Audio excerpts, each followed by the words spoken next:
We'll go ahead and call the March 2nd, 2026 work session to order. First item is a after incident report slash briefing. And we'll let Interim Chief Braden Steckel start. Huh?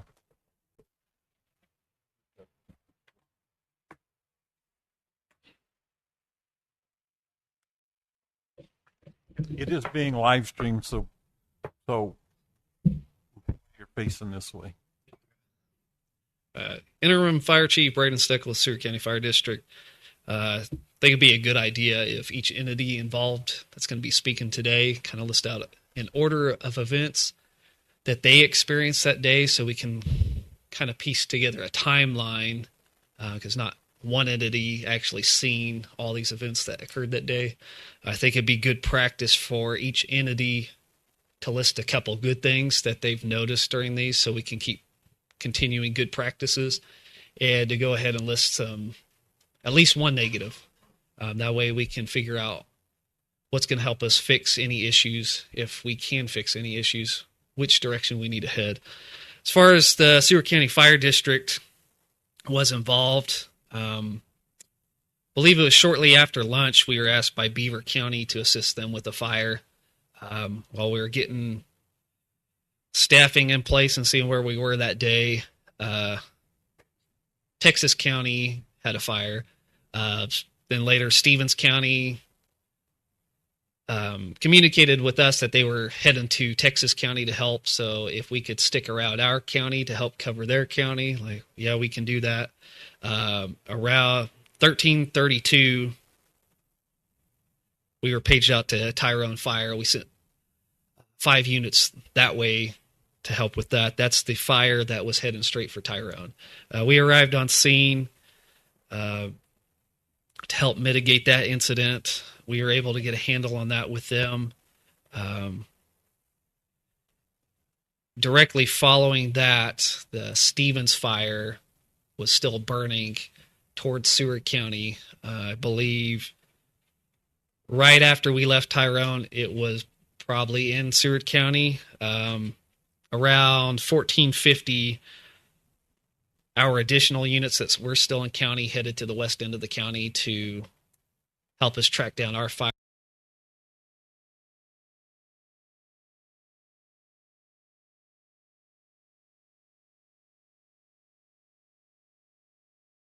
at Road B and south of Road 3. It started hitting it there.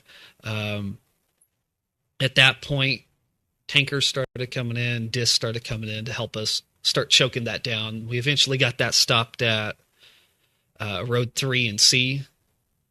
So a big part of the fire service is always going to be life safety, and that's our main concern that day was life safety.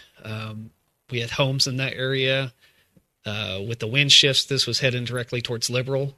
So that was our main concern, mitigating that incident so we didn't involve Liberal.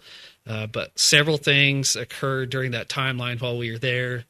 Have logged at 1536, we did have additional fire active in Seward County. At 1551, that's when the page went out for the Andrew Lane fire.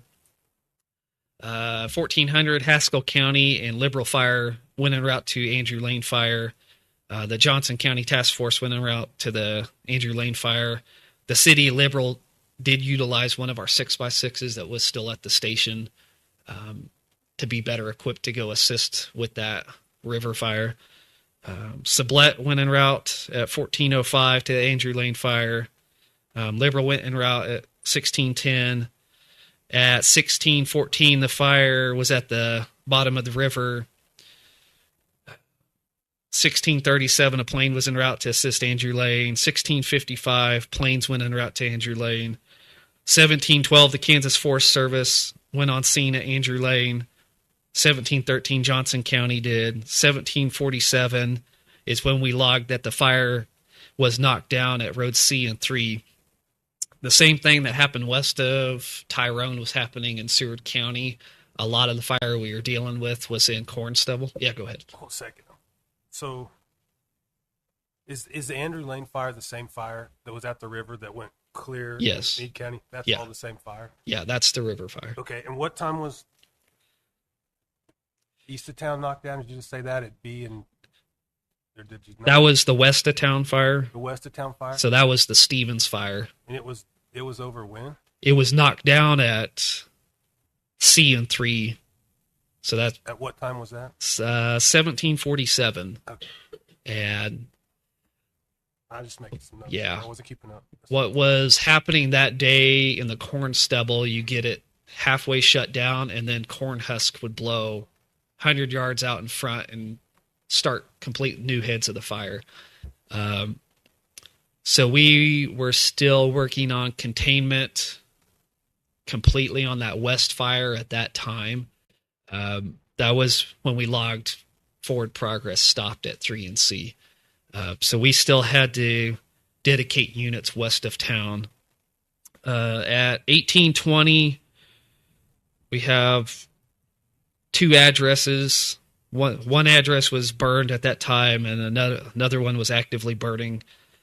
At 1927, that's when 2 of our fire units left Road C and 3 and headed towards the river valley to help assist down there, and they got back in there and helped protect the house. At 2034, Dickinson County arrived on scene at Andrew Lane. Throughout the night, Johnson County cleared from the Andrew Lane fire. At 2:31 that Wednesday morning at Road C and 3, that fire was declared out. The rest of our Seward County units went to the river valley. At 8 o'clock that morning, Road and Bridge went back en route to the river bottom. We released our tanker that night. He went back out there. Johnson County and the Forest Service got back out there at 10:41 Wednesday morning. At 15:20, Mitchell County went en route with the 2-hour ETA. At 18:01, aerial operations were done for the day. At 19:09, Seward County units were finally relieved from scene. We got enough resources on scene that we could get our guys some rest. The next morning, Seward County went back out there at 8:54. National Guard arrived at 11:05. Ford County Emergency Management arrived on scene at 12:34 on the 19th. And then at 17:59, Seward County units cleared from scene. On the 20th, Sherman County cleared from scene at 8:29 from their overnight standby. And throughout the days following that event, we had units patrolling the area to make sure we didn't have any flare-ups. I think total time patrolling, we've had 15 hours. On February 24th, we declared at 18:18 that fire was 100% contained and all land was released back to the owners. We spent 76 hours and 26 minutes on the Andrew Lane fire. In a straight span of time, Seward County spent 40 hours and 30 minutes on that scene. They were actively on shift for at least 39 hours and 9 minutes without sleep. I think from this, especially with the helping with Tyrone and the southwest corner of the county, I think our tactics are playing off as far as actively fighting fire. From this, I think there needs to be some better pre-planning with our organization integrating with other organizations, so when we aren't available to release all our units, that we can help bridge that gap. So there's definitely needs some communication happening with these other departments, so when there's a span of time that we are tied up, and that's what Unfortunately, this county was hit with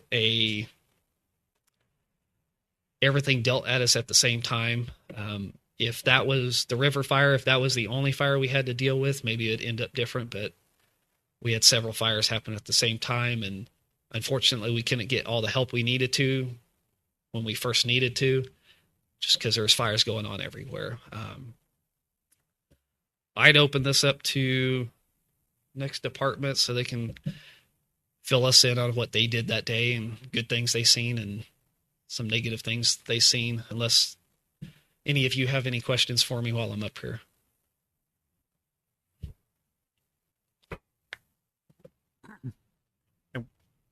You can kind of hang around there.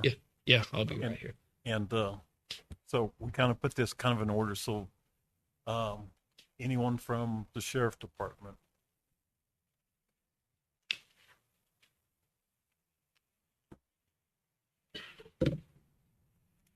Gene Ward, your local sheriff. I have a few things to say before I get into my summary.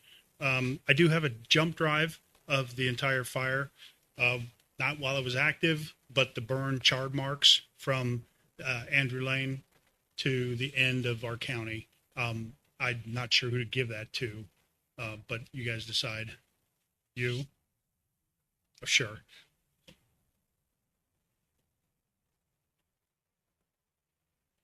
Okay. I guess thinking about the fire and the things that happened and what Mr. Steckel just said, I think that as the sheriff's department, I should have been the one to set up a command center, and I apologize. I didn't think about that. We were just too busy trying to get people evacuated. I think that's one of the major things that we did not do is set up a command center, and God forbid this ever happens again or a major incident, that will be one of the first things we should do. So we had a total of 13 personnel respond to assist in evacuation and monitoring the fire. Contact was attempted at approximately 29 homes in the southwest Seward County area. Contact was also made at Seven Winds RV Park, which is, as you know, full of mobile homes and campers on site.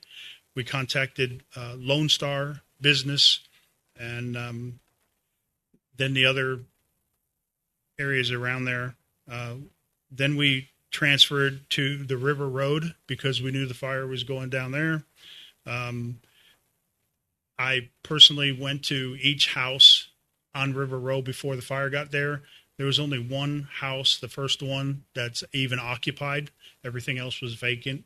And they had already taken the lady that lives there and moved her away. When I contacted the farmers down there, or the ranchers, they were busy moving cattle. Seward County had 2 residences that were in danger, the Thorpe homes. They were contacted by our off-duty deputy, Clemente Torres. The Thorpes were very thankful, and thankfully they were evacuated just minutes before the fire overtook their homes.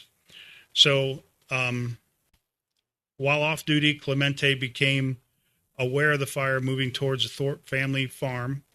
Without hesitation, he reached out to ensure they were notified. Because of his quick thinking and initiative, the family was able to evacuate safely, including a handicapped brother and a bedridden grandmother, just minutes before the fire reached the property. I'm almost done. Clemente's actions reflect the highest standards of our service, dedication, and community commitment. Being off duty did not lessen his sense of responsibility at all. He demonstrates that service is not just a shift that he works, it's his mindset. So we are very proud to have him on our team, and his actions are true credit to this office and the community that we serve. So in reference to us, what we did is we evacuated people and monitored and was in communication with the chief at the time. I'll let whoever next talk.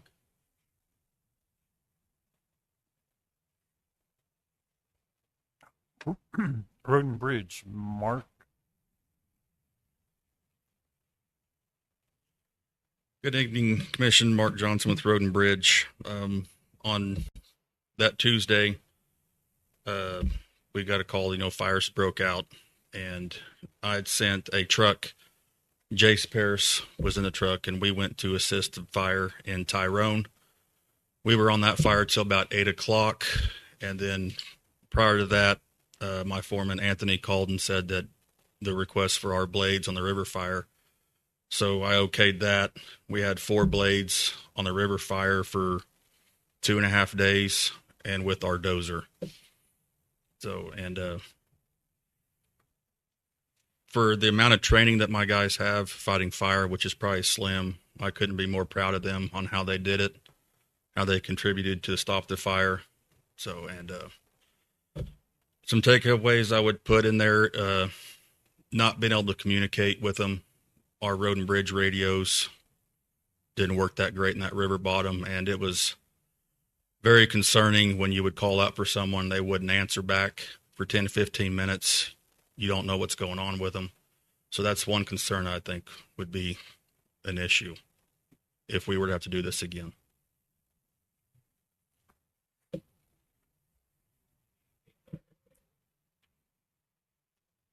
Just our regular road and bridge.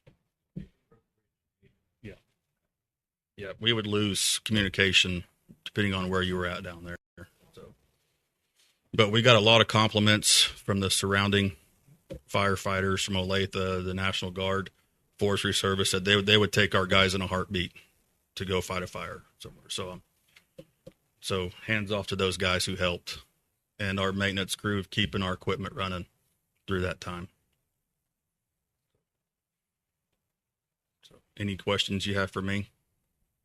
So your radios are different frequency. I'm guessing all we could pick up is just road and bridge. So does I think they call it 800, correct? Does that work on the river? It has some spots in there Sure. where you get out of the tower range, just like cell phone. Right, okay.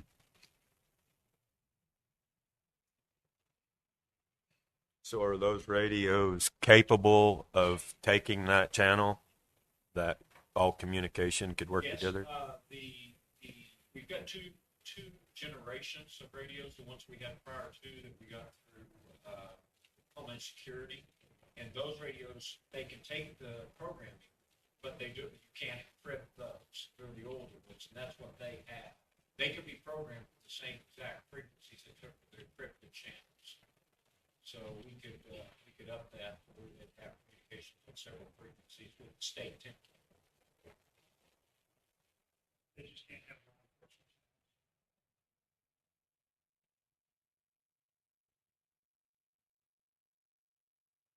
person. But Road and Bridge had people on the fire, I think 48 straight hours. We were rotating people in to watch the water tanker, and then our dozer operator Dustin Bozarth was called out on, I believe, that Friday morning to assist with the mop up and pushing up of trees. Any other questions? Thank you.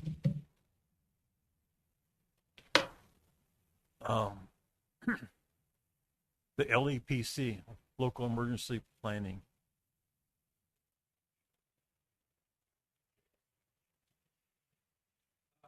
The only thing that I could add to what has already been said is the communication, I think, was something we could definitely improve on. We were very limited on our needs for this, thank goodness, because we're health and we respond to people hurt, and we didn't have any. We were fortunate that week. Out of the 124 calls last month, we only had 13 that week during that fire. So that was really good. We were planning ahead, thinking we were going to have an increase with respiratory distress and things like that in the community. And just like the hospital, we kind of spun up the stuff expecting that, and we didn't get it. So we was quite pleased with that. But as far as LEPC, we were faced with like responder safety and surge protection and things like that. that we were planning for, but we never received any of that for patients. So we were pretty good on it. Identified things. I think our major strengths was we were able to have good staffing from the EMS standpoint for the first 3 days of it, and then we were minimally staffed on Thursday and Friday, so we had to backfill a little bit there. I think the communications we've all identified as in out of all the after action things I've gone to, communications is always a concern because you get so many assets, especially at different locations. Communications gets tough, and keeping track of things gets tough. And there's no easy way to solve it, but we always strive to do better each time as we identify these things. And I think we've identified some things that we can do to help do that. Coordination and confusion over where the people were at from my standpoint, because we were simply monitoring the radio and trying to figure out. And when people would call in, we could tell they were calling in and they were on a fire, but we didn't know whether it was on that one or that one. So that was hard to identify. And I think when he mentioned the EOC being opened, I think we could have minimized some of that if we'd have done that. And that's something we need to kind of talk about at the LEPC meeting. Other than that, I don't have anything. I really appreciate the outpouring of the assistance that we got from the community. You cannot do one of these events without that outpouring. We've got to have that, and I applaud everybody that come out there and helped because from an LEPC standpoint, we've got to have that surge for that because these guys were out there risking everything, and without that extra help, this thing would still be burning. So we appreciate that a lot. Any questions for LEPC? Does any other members have anything to add to that? LEPC? Bree is going. Good afternoon. From a health department standpoint, we're there for community readiness and to accept any assist with EMS and then mass care. We were notified at 1611 that the shelter had been opened. There was some confusion. I wasn't notified prior to that, which that happens in this kind of thing. 3 staff were sent to run the shelter. We closed that shelter around 1900. We had no participants show up. I was also in communications with LACF and Sarah Foreman, and they had a shelter set up at Cross Point Church. They also had nobody show up to theirs, so they both closed around 7, like I said. Strengths, I think, were a fast response. We knew where our equipment was. Andrew and I had went over a whole bunch of that in the weeks prior. Areas of improvement that we need to think about. If this arises again and we're on the west side of town, the activity center may not be where we need to go with people. We had a lot of smoke in that. We had the fans turned on. I mean, the whole town was smoky. I get that too. But if we had patients with oxygen, other medical capabilities that didn't need to be sent to Southwest Medical Center, and that we were managing them there, that's a thought we might need to look into for next time, is somewhere centrally located. Possibly bring our HEPA filters and some of those things to help clear that air out. And then also pet needs, which we've talked about during LEPC, but I think we really need to put this on the forefront of those. Don't let me forget pets. We had a bunch of people calling and texting and seeing, can we bring our pets if we go? We initially told them yes, because we didn't know how wide scale everything was at the time, but that they had to be in a carrier. So on our end, we're going to work with our Southwest Kansas Healthcare Initiative. They're working on some stuff with our little 5-county region on possibly like a trailer that would have pet needs along with like cots, blankets, and all those kinds of things to go.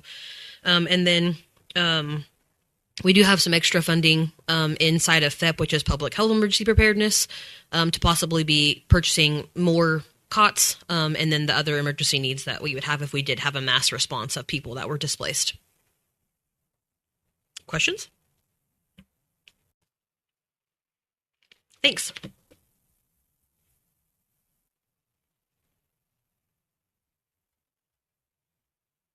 Greg.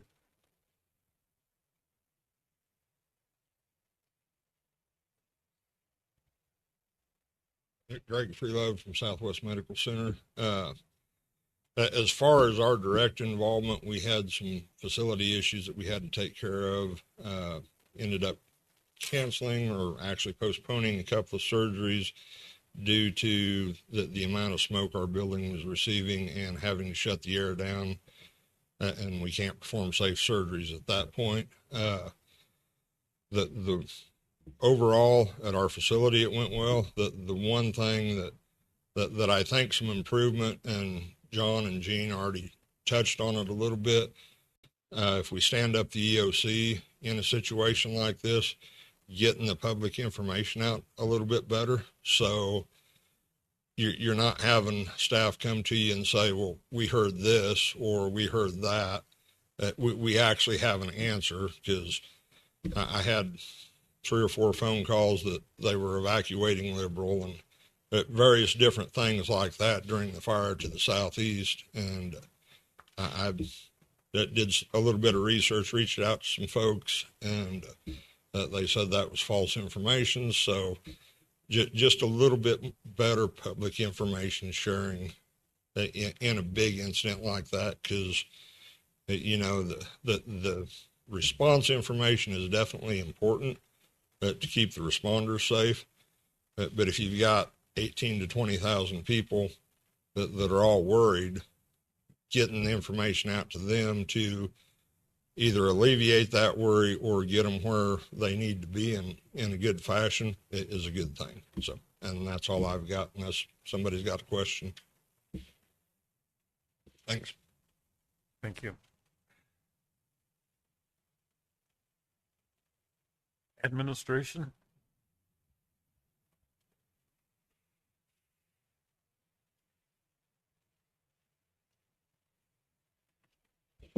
Hi, Commissioners. A lot of what I would point out as some of our weaknesses, and then some of our strengths was, I'd like to touch on strengths first. We had a ton of people reach out, from the mutual aid to water tankers to farmers, ranchers, businesses, to different departments that had to get involved.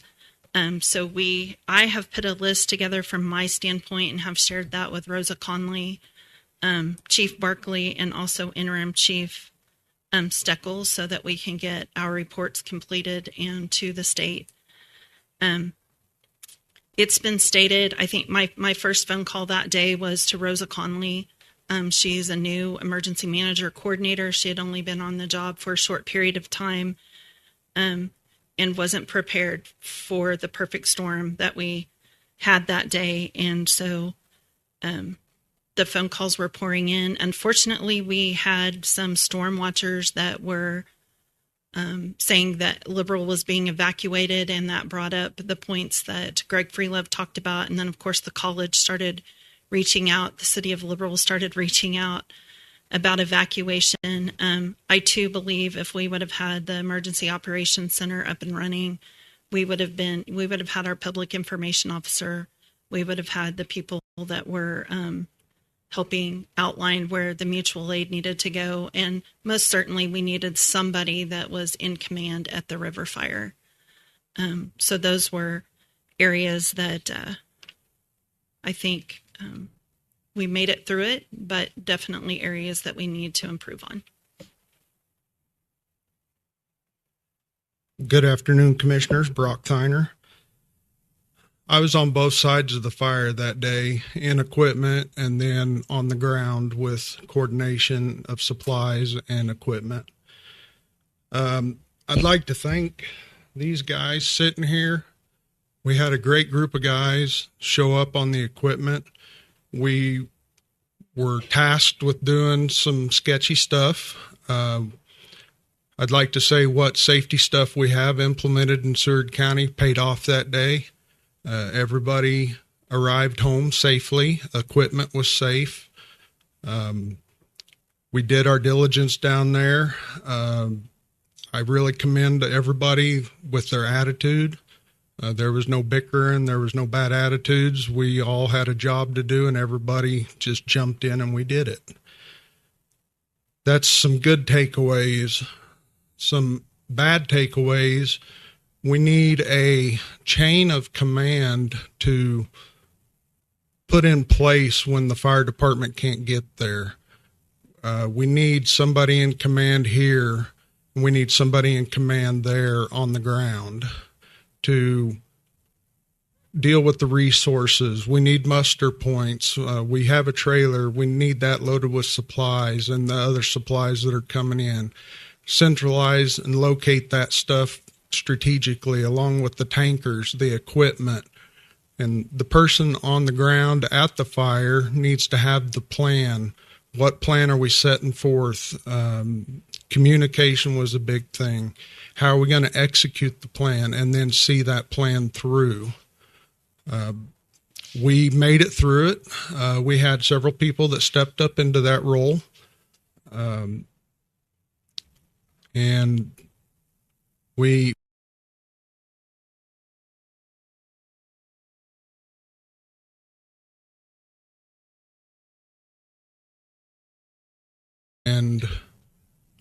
everybody will know their part, and it will go a whole lot smoother, and it'll just flow like it's supposed to.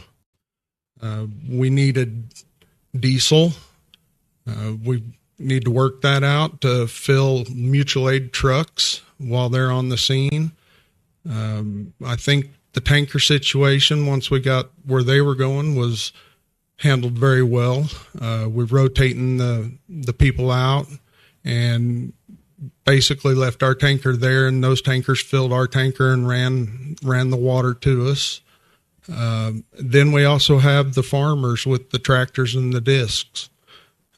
Communication would have been really helpful, and I don't know the answer to the communication, because once fire did come in, there's a whole nother line of communication with what they're going to need.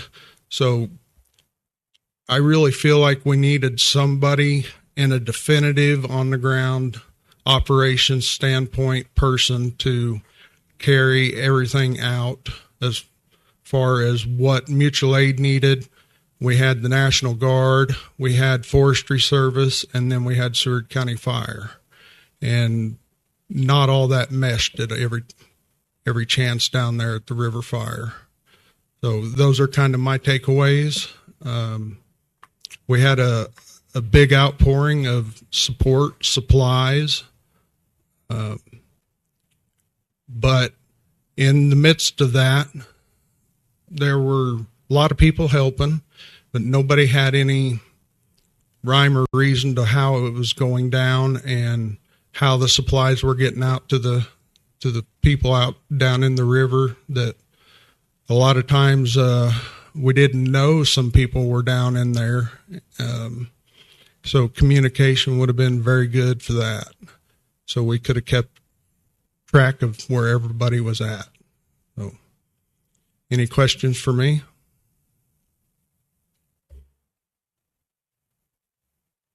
Thank you.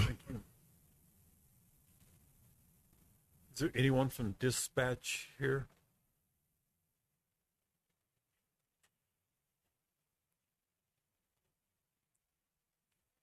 Okay, so most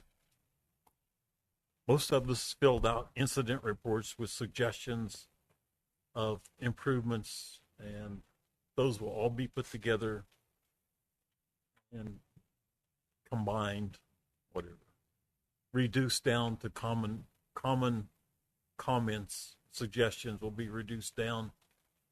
I mean, I know we've heard them, but any of you other deputies, fire people, road and bridge, do you have any strong suggestions?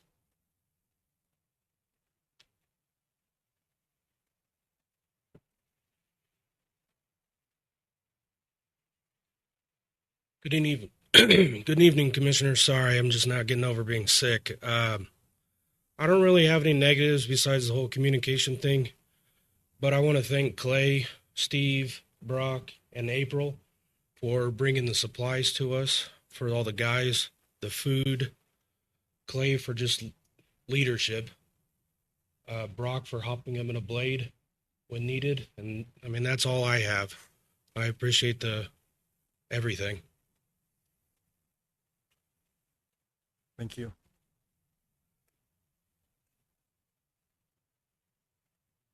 The commissioner, do you have any I have some questions that I don't know if this would be a good time to ask, but I got some questions.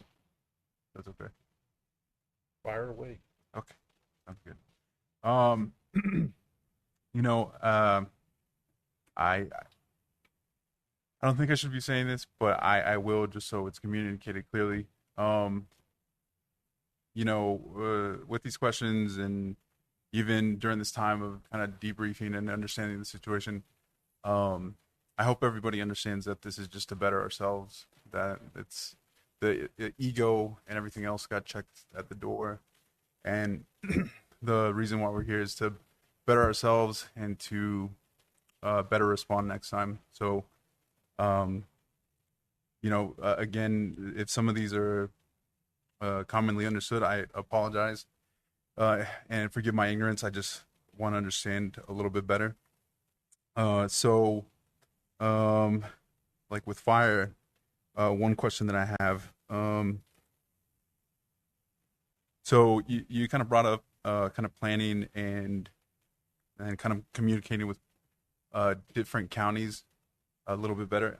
How can we do that, and how can we help you do that? So there are plans in place for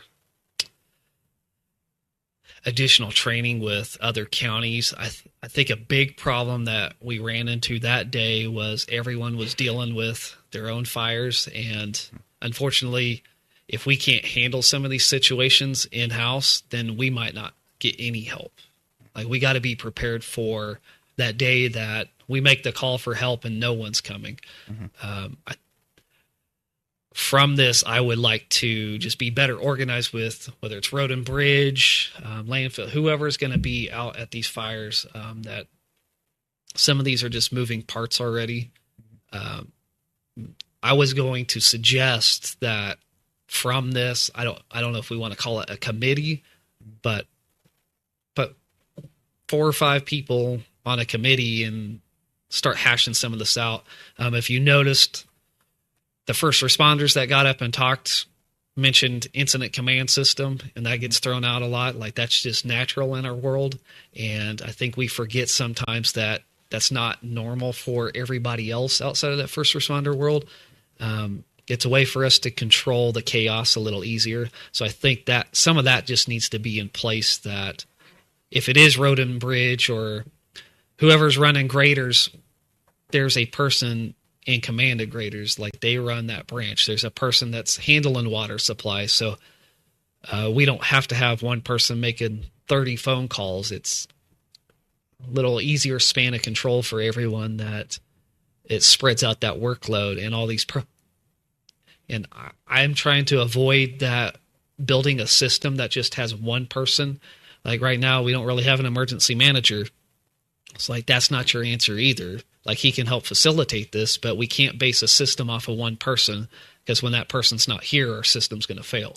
So I think it takes a working effort from everyone to get all these things in place, that it just automatically flows, that we're bridging those gaps. And it doesn't, this just doesn't have to be a fire event.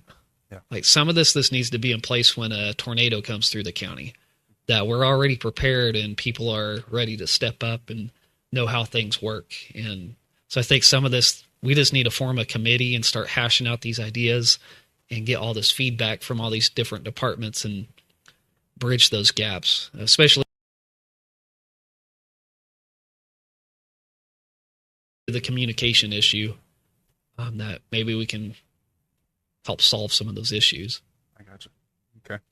And then, second question, you know, it was a lot. I mean, there was fires basically on every side except one, or the north side or whatever. But you kind of mentioned us being kind of spread out thin. And with that, I would just like to ask, like, how the recruitment process for volunteers is, how we can better that, and again, how we can help you in So this is, I've talked to Steve, so I talked to Clay some. Right now, which we're going to be down a position, but we did have 5 full-time firefighters. And this is where I don't want to offend anybody, but the fact of the matter is volunteers, like even our volunteers, can only get 3 to 4 hours of training. My full-time guys can get 200 hours a year. So that does play off. Like, I'm a firm believer in training, and there's other first responders in this room that will attest to training pays off. We have a specific way we use volunteers. We train them to do everything. Like, they run water supply very well for us, and they work out to be the perfect partner for us. The long-standing issue with volunteers also has been I cannot force a volunteer to come to a call at 2:30 in the morning. Like, I can force a full-time guy to do that. I have tons of stats on this, and it's like we've had 30 volunteers before, and that doesn't mean we had 30 people come to the fire. Like, I have a couple volunteers right now that will drop everything. I briefly mentioned it in our timeline that like Tanker 2 was back out there. That was a volunteer guy. He works at Keating, and he was out there, I think, about every day. Like, if I could have several volunteers like that guy, then yeah, I would love that. The other issue, like, volunteers do cost money also. It's just not a free issue. So I think it's a complex thing that we need to solve. It is a complex situation that you're asking someone to put their life on the line for hardly any pay. It's not for everybody. And I'll brag on my guys. Like, they saved Liberal from burning down with assist from some tractors and discs and water tankers out there. They saved Liberal, and I'm super proud of them. Like, I don't know if the river fire would have played out differently if we didn't have to be west of town. I'm bragging on my guys. Like, yep. Like, I'm thinking so, but like, that's part of the problem is that day it was just the hand we're dealt. And I'm not saying if we had 5 more full-time guys and 10 more volunteers, if it would have played out differently. I don't know. Gotcha. So can I say something? Yes, sir. I know you're asking him questions, but I got an idea because you guys said, what can you do for us, if Yep. you will? And I think a commission campaign to the public about not just having people volunteer for the fire department, but having them have the businesses know if you're a volunteer fireman and you work for that business, that you ought to allow that person to go to the fire if they're working, because that's been a brick that we've had to climb over many times here. So that was my little 2 cents. I gotcha. And at a certain point, even if we had a bunch of volunteers, we still only have so many trucks. It's not like we can have trucks in every single spot. So it is a complex issue that over the years that's just been brought up that, hey, what if you have more volunteers? Like, well, it goes deeper than that. Yeah. Like, it's complex. Gotcha. Okay. Thanks, sir. Okay, so Sheriff, you said that the command center wasn't set up. Again, forgive my ignorance. How is that call made to make the command center? And is there any way that we can improve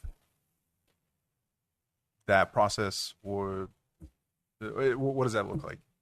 So anybody with LEPC can, or anybody as a emergency manager, if you will, or emergency preparedness, or any one of our department heads in emergency services can call an LEPC or a command center. Many times whenever we get on scene, we just announce on the radio, we're setting up river bottom command, or the fire department would say that, and then we'd say a location, and then everybody that was in charge at that time, doesn't even have to be me at the sheriff's office, could be any one of my deputies, show up to that command center until me or Ryan or Trey get there. That's how it usually gets set up. how it wasn't set up this time is we got so involved in what we were doing. I didn't even think about it truly.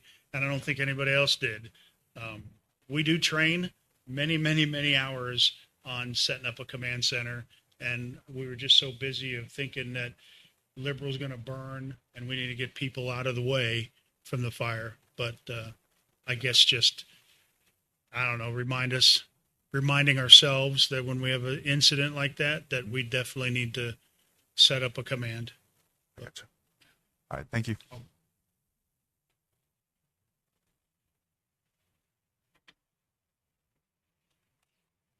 Sorry, I got a lot of notes. Let me see.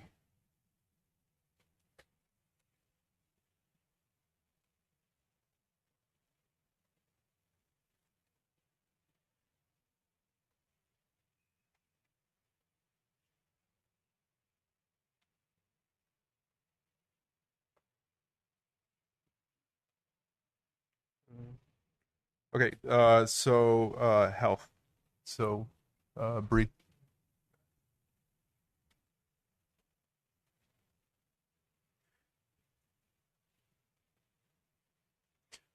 So with setting up the activity center, you said that there was a bunch of smoke going in there. This is probably something that we can talk about later, but you brought up a point about maybe having different locations. Yes. Yeah. I think probably sitting down, LACF's done a great job helping us with different things over the last several years. Sarah and I have talked pretty recently about what we can do to kind of work together with them when stuff like this kicks up. Cross Point's pretty centrally located for most people. So if we can work with possibly them and maybe some other churches, and it's something I'm going to bring up at our next LAPC meeting as well. Prior to me starting this job, and I don't know when it really kind of dissolved, but we had a really involved Liberal Ministerial Alliance, and then we lost several of those key pastors over the years, and then that's kind of dwindled out. But they used to do a lot of stuff when things like this would kick up so that they could open the churches up and let them go in there until they kind of subsided. I was excited to see that we didn't have to have anybody show up. They had found other means, but in the event that we couldn't have gotten that west side, the boys couldn't have gotten the left side or the west side shut down, and we needed to really do mass evacuations, we definitely need to look at some alternate locations that maybe we have an MOU with, or, you know, something. Commissioner Vasquez, the city of Liberal reached out immediately to say they could open up the Parks and Recreation Center, and then the school district did open up a Liberal high school because they had several teachers that teach for our district that were involved in the evacuations in the Oklahoma area. So they did open up the school for evacuated people as well.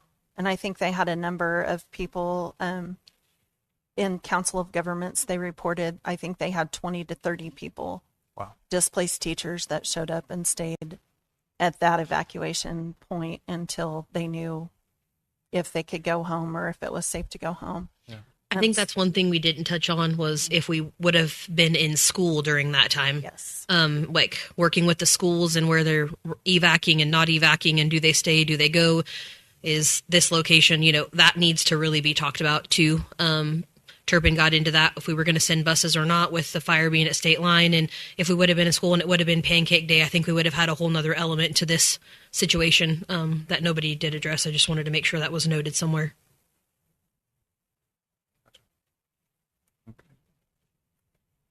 Okay. Thank you. That's it. John? Yeah, maybe just one thing here. And I don't want this. I don't want it to seem negative, but I would really like to know. I mean, maybe I'll explain where what I'm thinking on this, but maybe Chief Steckel, maybe Sheriff Ward, maybe Mr. Ralston. Is there? I mean, so I looked last night on the Leader and Times on their Facebook page. There was 550 some comments. I don't know what's today, of this video clip and this radio deal. Is there a good reason why April cannot have a radio? Is it against the law? Is it against the rules? And then I'll tell you what I saw.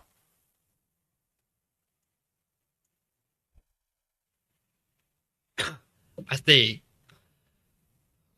that's part of what we just need to figure out, how everyone's going to communicate, whether it's me and April, whether it's a new emergency manager and me, or him and April, that's already figured out. And some of those pieces are already in place, like the radios are in place. Like for me, I don't necessarily have a problem with people communicating on our county fire. Like the county has a event A, B, and C that we can move to. There's Johnny mentioned the state template. Like the state's broken up into regions, and each region has, I don't know, what is it, 12? Yeah. Like 12. Yeah, 12 frequencies that each, like, whatever you need to use them for. There's a med channel, there's a couple tactical channels. It's just having that stuff in place. Hey, we're all going to go to this channel for resources. And for me, the only thing I've ever said is we're not giving out County Fire 2. That's our fireground operations channel for safety reasons, so no one can talk over us. But as far as channel 1, and I don't even know if being on our fire channel's the answer. Like there are county event channels that some of this, when the day arises again, whether it's a fire, tornado, or some natural disaster, some of these things we just need in place. Like for resources, we're going to this channel where everyone can communicate. But well, here's what I saw. We were supposed to have a commission meeting that Tuesday night of the fire. So I think I probably got here 20, 30 minutes early before the commissioning was supposed to start. Smoke was rolling through town. Everybody was freaking out, I guess, for lack of a better word. The phones are blowing up in April's office. I mean, I heard somebody, she came out and said, "Hey, there's three farmers with discs at 83 and whatever highway or road south of here. Where do they need to go?" Well, I don't know. She doesn't have she can't ask. I mean, whether it's right or wrong, people were calling her. You know what I mean? I don't see why it would hurt for her to say, "Hey, we've got these discs. Where do you want them?" I don't, it just doesn't make sense to me. Somebody asked for water tankers. Somebody asked me, "Do you have water tankers at your company's work?" "Yeah, we do." "Where do you want them?" Somebody responded, said, "Bring them to 3 and B or 3 and whatever." And I remember they said, "Smoke's heavy out there. Tell you guys to be super careful." So we took them out there for water, but, and then I think I even called back and asked April, "Did they say B and 3 or B and C?" I didn't know who to call. I just don't see, I think the steel's got way blown out of the radio. And I don't know if she had a radio before and it was taken away from her, but I don't see what it would hurt. I mean, Rosa was new. There needs to be a better chain. I can see that, but why all the hate on this radio deal? I don't understand. I mean, the calls were coming in to her right, left. Rosa was new. I mean, April's trying to help Rosa and talk to Rosa and guide her. I don't know, it's embarrassing, I think. Commissioner Metlin, I will tell you, in the 15 years that I've been county administrator, I've always had a radio up until just recently when they took my radio. They took several radios, and when they came back, we only had Weather Watch on our radios. I had to get to April's nowhere near the fire. I was out there with the water truck, but I was nowhere near the fire. I mean, we're not fighting fires. They called for water. I brought water. They're calling her. And then the next day we get out there. I went to work the next day, came back out, I don't know, 5 o'clock after I got done with work. Well, nobody communicated with Road and Bridge. They didn't get the food, so they haven't eaten all day. The radio deal, I just don't understand at all. The radio that's been in the administration's office started back as far back as Mary Bloomer. I believe that's the first one we issued, and the administrator after her. And they were programmed with the state template. This was prior to us setting up our talk groups and things for a local asset for the state. And they were programmed with that. In the reprogramming of those radios, it was just programmed for Weather Watch. That's the only frequency they put in it. They didn't have the state template in it. So that kind of handicapped her ability to hear, because we don't have repeaters for when you go to an 800 system. It's very much like a cell phone tower, and you can have so many talk groups on it but you've only got like 6 repeaters. And those repeaters the computer will keep control of all those frequencies that are on there and the talk groups and make sure the talk groups link up. So in the programming of it's an easy fix. We just got to get the radios reprogrammed to where they've got the state template. Then we can identify those frequencies. In his case, Fireground 1 or 2, is it Fireground 2? That's their only frequency. That's fine. Because all the state template does is it brings in your assets coming in from outside. If they've got the state template in there, they can turn to that state template. It'll be on our tower. And they will have a talk group there, and we can identify that. And that goes back to what I was saying about an EOC. We could have coordinated a lot of that at the EOC, and then you got one person to call, as opposed to, okay, I'm going to call her, and she's going to call this guy, and let the EOC coordinate that, and they're not out there involved in the actual attack and everything, and they can do command from there, and they've got one person to call. I need this, okay, we can find it, because we're at the EOC. Yeah. That's the way it should have been done, but we failed to, implement the EOC. Yeah, well, and I think when Chief Steckel came in here last time, he said, I think it'd be best if we don't want to be the emergency coordinator in this. Well, and we did that. We tried that. Maybe that didn't work. We need to reevaluate. So I understand. I applaud that because you got all those. You got to think it was a wagon wheel, and the center spoke on the wagon wheel. That's where EOC sits. They sit there as an asset retriever, and it's a bunch of people that's in that EOC.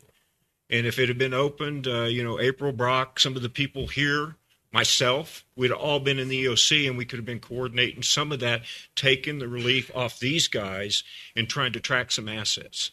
And I think that's a hard lesson to learn, but we needed it and we didn't do it, and that's on pretty much all of us. It's everybody in this group.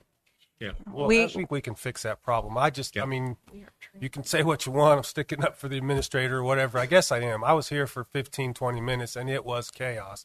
And I didn't understand all the hate on social media, I guess. And I think it got blown way out of proportion. And we are trained, by the way, for the people that were out there. We've had the Emergency Operations Center. We're a part of that. We've been trained.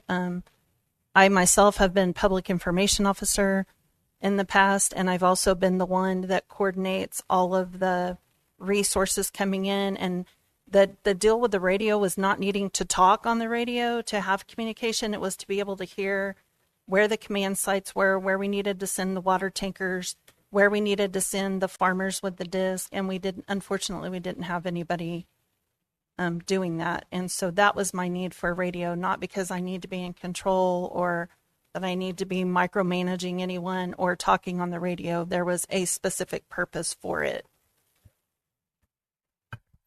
No, I think there was a lot of people helping out. Like I said, it was amazing, the response we got. Firefighters do a great job. I'm not a firefighter, but I think it was a good job. Road and Bridge, everybody. Excellent effort. That's what I had. Thanks. Okay. Well, and I'll add to that a little bit. That's where I was saying somebody out in the field to have the communication with somebody back here, with them being tied up on other fires.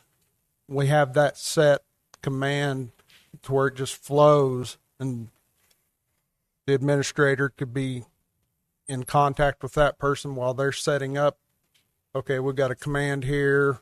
This is where we need the tankers. Send the discs here, and we'll send them out from here where we need to go. That's what we lacked, was direction, maps, that type of stuff.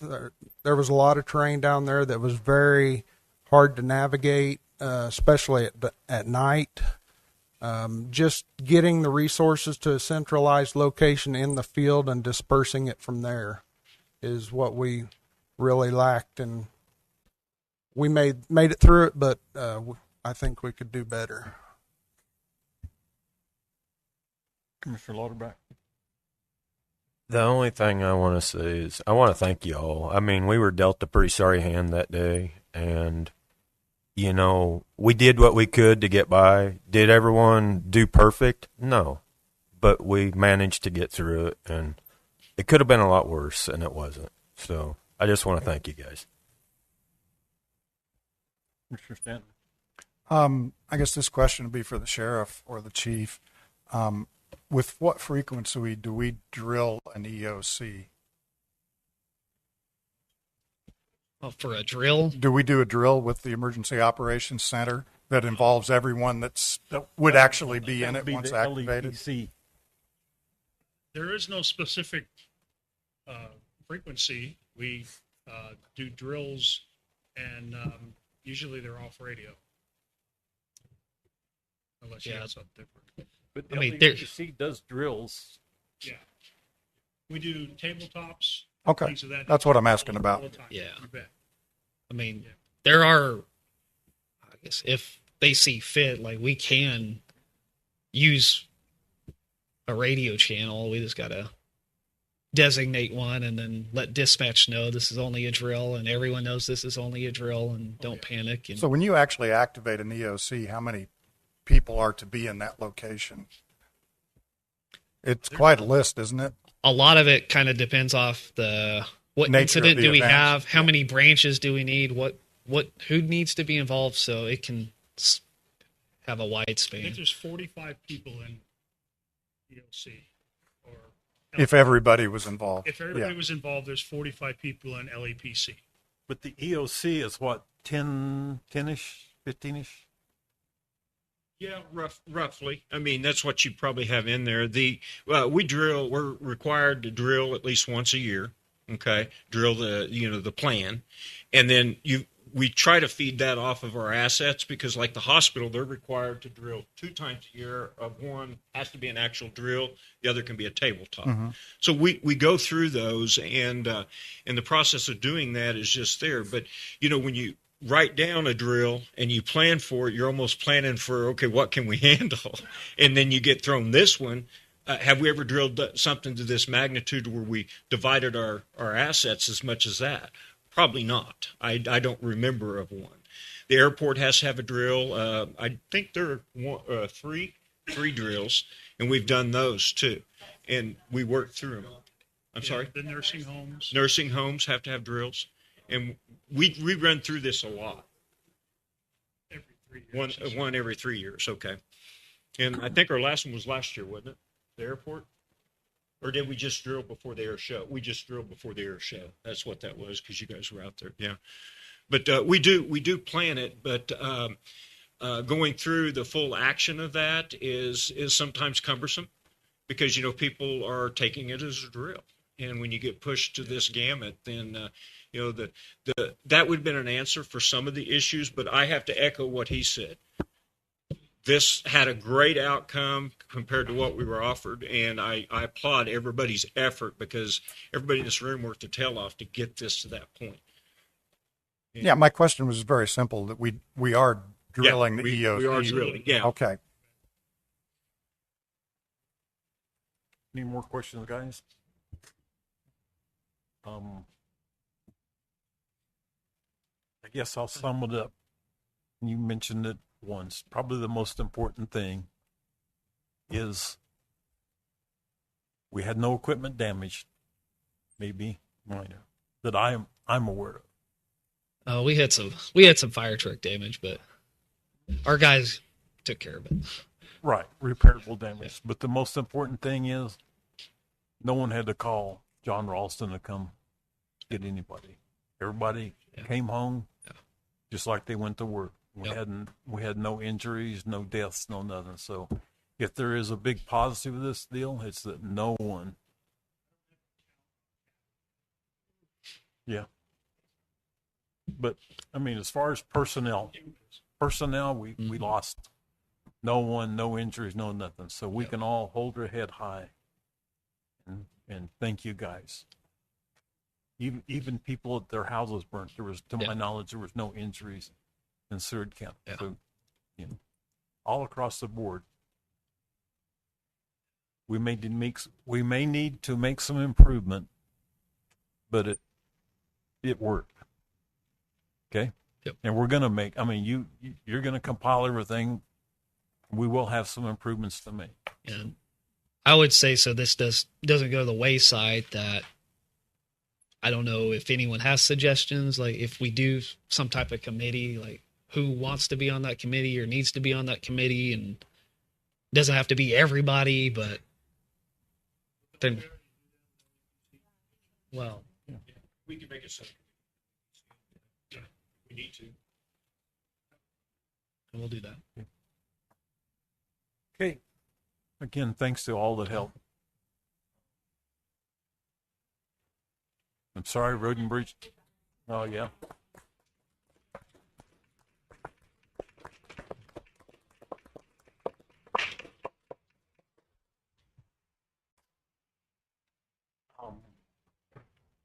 I guess we need a motion to adjourn.